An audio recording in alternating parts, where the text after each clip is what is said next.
አሰላሙ አሌይኩም ወረህመቱላሂ ወበረካቱ። ውድ ቤተሰቦቼ ሰላም ብያለሁ። እንዴት ናቸው? እስኪ ዛሬ አንዲት ቴክስት ያደረገችልኝ ነገር ነበር እና የሆነ ታሪክ አለኝ ምከሩኝ፣ የሆነ ነገር በሉኝ፣ ምን ትሉኛላችሁ ብላኛለች እና እስኪ ልደውልላት እና እንስማት። ከዚያ የሆነ ትመክሯት አላችሁ ማለት ነው። አስተያየት ቆይ ልደውል።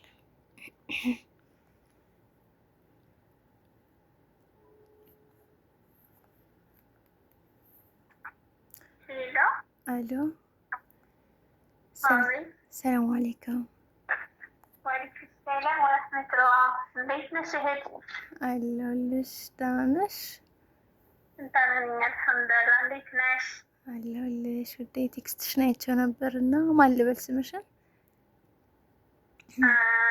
አዎ በጣም ፈልጌሽ ነበረ። ጓደኛዬ ነች ስልክሽን የሰጠችኝ። ዩቱብ አላት እና በዩቱብ እስኪ ታሪክሽን ታቅርብልሽ ምናምን ስላለች ነው ወደ አንቺ የመጣሁት። እህት ደህና ነሽ? ደህና ነኝ ውዴ አልሐምዱሊላህ። ስሜ ለጊዜው ቢቆይሽ ምን ይመስልሻል? ወላ ግዴታ ነው? ብትነግሪኝ ደስ ይለኛል። እሺ ታዩ ችግር የለውም። እሺ በቃ ለማንኛውም ስሜ ስሱ ይባላል። ሱሲ እሺ ደህና ነሽ? ምን ነበር? ደህና ነኝ አልሐምዱሊላህ። አንቺ እንዴት ነሽ? አለሁልሽ አልሐምዱሊላህ። አፍቃሪ አንቺ ደህና ነሽ? ደህና ነኝ ማማዬ። አፍቃሪ ነሽ አይደል? ያኔ እንግዲህ ታሪክን ለመናገር ዝግጁ ነኝ። ልንገርሽ፣ ያው ስራ ላይ ስለሆንኩኝ እጅግ ስለሚያስቸግረኝ ተሰሎ ልንገርሽ። ንገሪኝ ወደኝ። እሺ አዳምጥሻለሁ። እሺ ወዴ፣ በነገራችን ላይ እንግዲህ ታሪኬን ላውራቸውና እስኪ ህዝብ ምን እንደሚለኝ መስማት ስለምፈልግ ነው ማለት ነው። የሆነ ነገር ይደርሻል። ኦኬ እሺ።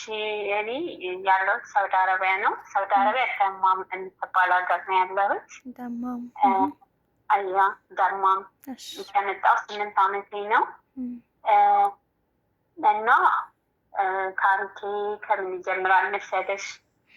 ያ ታውቃላችሁ፣ ሁላችሁም እንደምታውቁት ስደት ሀገር ያላችሁ ልጅ ታውቃላችሁ። ያው ኢጃዛ ቤት አለኝ እና ኢጃዛ ቤት ላይ አብረን የምንኖር ሰዎች ነበርን እና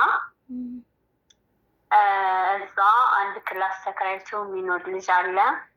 እኛ ደግሞ ከባለቤቱ ዋናው ሹጋውን ከያዘው ጋር ነው የምንኖረው። ብቻ ያው አንድ ሹጋ ብዙ ሰው ነው የሚኖረው አይደል እዚህ ሀገር። እና ያው ከልጁ ጋር በጣም የምንተዋወቀው እንደ ወንድም እንደ እህት ነው። እሱም እንደ እህት ነው የሚያይ፣ እኔም እንደ ወንድም ነው የማየው። ከተዋወቅን 3 ዓመት ሆኖናል።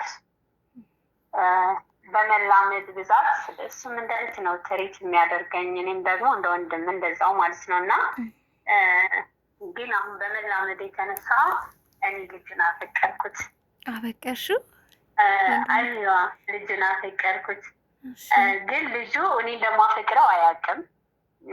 ማለቴ ቆይቻለሁ ካፈቀርኩት። ከተዋወቅን 3 ዓመታችን ነው ብዬሻለሁ። እሱ እንደ እህት ነው የሚያየኝ፣ እኔ እንደ ወንድም ነበር የማየው። ግን በሆነ ሰዓት ላይ በቃ የኔ አስተሳሰብ ወደ ፍቅር ተለወጠ እና መንገር አልቻልኩም። እሱ አያውቅም፣ እስካሁን ድረስ አያውቅም እንደዚህ እንደምወደው ማለት ነው፣ እንደማፈቅረው አያውቅም። ያው እንደድሮ እንደ ወንድምነት እንደማየው ነው የሚያውቀው። የሆነ ነገር አልተረዳም እንደምትወጁ ምንም። እኔም ሌላ ሀረካት አላሳየሁትም። በውስጤ ነው ሁሉም ነገር በውስጤ ነው። ገብትሻል አይደለ? ሲያወራኝ ደስ ይለኛል። ስልኬ ለሌላ ሰው ባይደውል ደስ ይለኛል። በቃ እሱ ሲደውል በጣም ነው ደስተኛ የምሆነው። ስራ ቦታ ሁኜ እሱ በደወለኔ ሰዓት በቃ ቀኔ በርቶ ነው የሚውለው እና በጣም ደስተኛ ሁኜ ነው የምውለው። ታውቂያለሽ መቼም ሴት ልጅ ነሽ፣ ፍቅር ይዞሽ የሚያውቅ ከሆነ ትረጅኛለሽ። እና ማለት ልጁ አያውቅም እንደነገርኩሽ። ግን ምን ማድረግ አለብኝ ማለቴ እንዳልነግረው ሴት ነኝ።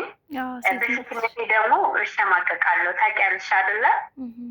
ከወንድ ልጅ ገፍቶ ሲመጣ ነው እንጂ ሴት ልጅ ሄዳ ያንን ሰው በእርግጥ በአሁኑ ሰዓት ችግር የለውም ይባላል ብዙ ጊዜ ያለው ሚዲያ ላይ። ግን እኔ ደግሞ ሴትነቴን ያረከስኩ ይመስለኛል። በቃ ልንገረው ብያስብና መንገር አልፈልግም። ምክንያቱም ከሱ እንዲመጣ ነው የምፈልገው ማለት ነው። እሺ እሱ ነፃ ነው እሱ ከትዳር ምናምን የለም? አዎ ነፃ ነው፣ ምንም ነገር የለውም። እና ምን ማድረግ እንዳለብኝ አላውቅም። እንግዲህ እስኪ አንቺ ዩቱብ ላይ ልቀቂውና እስኪ ህዝቡ ምን አይነት ጠይቄ ይልኛል ንገሪ ይልኛል ወይስ ከራሱ ይምጣ እሱ እንዲጠይቅ አድርግ ይሉኛል? ይህንን ነገር መስማት ፈልጋለሁ እኮ። አንቺ ማለት ነው ማለቴ ለትዳር ይሆነኛል ብለሽ ታስቢያለሽ ወይስ ብሎ ከመላመድ ወደድሽው አይደል አፈቀርሽው? ነገር ግን ምን አይነት ወንድ ነው የምትመኘው? አይነት ወንድ ሆኖ አግኝተሽዋል? ለዛ ነው የወደድሽው ወይስ? እዚህ ጋር እኮ ማለት ነው አሁን እዚህ ጋር አንቺ ፍቅር ሲይዝሽ ያን ነገር አታገናዘቢም። ገብቶሻል አይደለ? አንድና አንድ ልጁን ለማግኘት ብቻ ነው እንጂ የምትጣጣሪው ይሄ ለትዳር ሆነኛል አይሆነኝም የሚለውን ነገር እዛ ጋር አንደርስታንድ አታደርጊም። ታውቂያለሽ አይደል? ለምክር እኮ እንዲመቸን ብዬ ነው። እና አዎ ልጁ እስካሁን እኔ ምንም ያየሁበት ነገር የለም። እንግዲህ ፍቅር አውሮኝ ሊሆንም ይችላል አላውቅም። ምን ማለት እኔ ስራ ቦታ ነኝ። ከወር አንዴ ነው ኢጃዛ የምወጣው። 2 ቀን አድሬ እመለሳለሁ። በዛ ሰዓት ሳየው ከስራ ወደ ቤት ነው፣ ከቤት ወደ ስራ እንደሚሄድ ነው የማውቀው። እንግዲህ ውስጥ ላይ ምን እንዳለ የማውቀው ነገር የለኝም። አንቺ እኮ ያኔ ማለት በፍቅር ዙሪያ እዛ ልጅ ጋር ስታወሪ ስትነጋገሩ ነው አይደለ የሆነ ነገር እንዳለው የምታውቂው። እንደገና እዛም ያለንበት ልጅ ሲያወራ ምናምን ትዳር እንደሌለው ማለት የሚያፍቅር ሰው እንደሌለ ምናምን ነው የማውቀው። እና አለቅም ብቻ እኔ ያን ነገር ማሰብ አልቻልኩም። ታውቂያለሽ አይደለ? ትሪት ያደርገኛል፣ በጣም ነው የሚንከባከበኝ አልሽኝ። ከዛም የተነሳ ነው የወደድኩት ያፈቀርኩት አልሽኝ። እና ከሌሎቹ በተለየ ከሆነ በተለየ ነው አይደል እንትን የሚልሽ ከሌሎቹ እንደዛ አሁን እንደዛ ነገር በቃ ማለት አሁን ኢጃዛ በምንወጣ ሰዓት ኢጃዛ በመውጣ ሰዓት ከሌሎች የተለየ እኔን ያናገረኛል። ምሳሌ አሁን ኩሽና ምግብ ልንሰራ እንገባለን አይደለም? ሌሎች ሴቶች ይሰራቸዋል። እኔን ግን እዛ ደስ እኔ ካለው መግባት አይሰራም፣ ይገባል። መስራት የሚፈልገውን ነገር ይሰራል። እና ያወራኛል፣ አንዳንድ ነገሮች ይደውልልኛል፣ በጣም ይደውልልኛል ስልክ።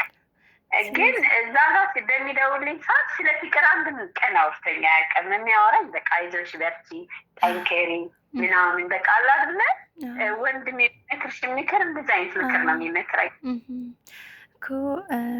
እንደኔ ግን ሆን ብሎ ነው የሚመስለኝ። ሆን ብሎ ስልሽ ትኩረት እየሳብ እንደውም የሆነ ኒንጃ አንቺን ወደ ፍቅር እየሳበ ወደ ፍቅር እያስገባሽ ሆን ብሎ ነው የሚመስለኝ እንጂ እንዴት ወንድ ልጅ እሺ ማለት አንቺ እያልሽኝ ያለሽው ልጁም የሆነ ችግር አለው እያልሽኝ ያለሽው እንደዛ ነው የሚመስለኝ። እኔ ያ ምን አለበት ቢሆንልኝ ከሱ ቢመጣልኝ እኔ ምንም ምን መሰለሽ ያለ ነገር ከሌሎች በተለየ አቤት ያለ ነገር እንዴት ከሌሎቹ በተለየ ላንቺ እንትኔ ነው የሆነ አዶ ነው የተለየ ቦታ አለው ብለሽኛል።